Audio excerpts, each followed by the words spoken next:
का ना सर, हा जर गाडीचे ब्रेक फेल झाले हा तर गाडी कशी स्टॉप करायची? सगळ्यात पहिलं तर आपण जे टेन्शन घेतो का बाबा आपल्या गाडीची ब्रेक फेल झाल्यात आता काय केलं पाहिजे, सगळ्यात पहिलं घाबरायचं नाही. तिथं ते पार्किंग लाईट दिसते का, हा ते चालू करा.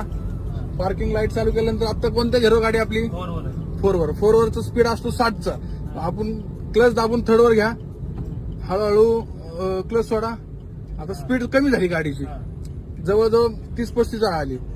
आणि आता परत तिसऱ्यावरनं दुसऱ्यावरती घ्या,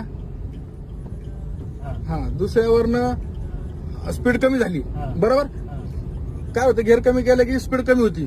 मग आता हळू क्लच दाबून फर्स्टला घ्या, हा हळू बघा. आता बघा गाडीची स्पीड कमी झाली. आणि हळू हँड ब्रेक ओढा.